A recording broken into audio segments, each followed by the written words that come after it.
So yun guys, what's up? Welcome sa panibagong video. And ngayon pala magpa-practice ako magluto. And ang lulutuin ko nga pala is sarsyado. Ang tagal-tagal ko nang kinakain ng pagkain na to, pero ngayon ko lang siya matututunan lutuin. Hindi din kasi ako magaling, tas mahilig magluto-luto kahit na HM student ako. So ayun lang, try natin. Tapos ay pagising ko ng umaga, nakita ko yung pusa namin dito na si Uria. Kumakain ng feeds ng aso na may kanin. Pwede pala yun. Namiss ko tuloy yung mga pusa namin ni Honey My Love So Sweet sa Davao. Lalo na si Shoyo. Eto si Shoyo, inaway niya kasi yung isa pa namin na pusa na pinakabata siguro. Ayan siguro. Cute. Tapos ayun, para kumulama siya. Kinuha ko siya bigla, tapos niyakap ko. Tapos parang takot na ata siya dyan. Cute baby Shoyo. Tapos dito yung nagasa ko na yung mga regado bago ko hiwain yung dapat hiwain. Yung chop-chopin, dapat na chop-chopin.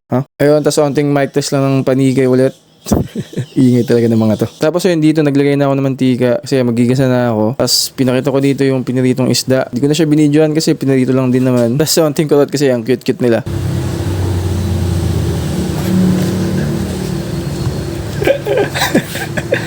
Lex pa yun no? Tapos tama Tapos ayun, after magisa, nilagyan ko na ng tubig. Tapos onting tutorial kung paano mag-scrambled egg. Yun ang sinasabi ko.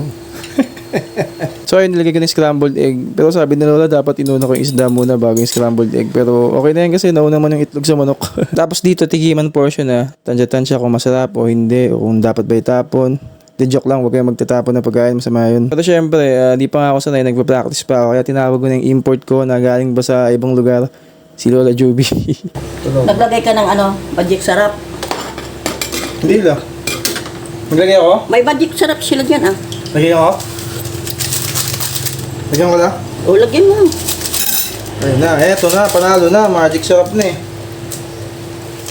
Yan ang sinasabi ko. Uy! Tanda, busan lang. Uy! Tama. Ay, gano'n ka lahat? Hindi Hindi man, sorry. Okay na ito lang?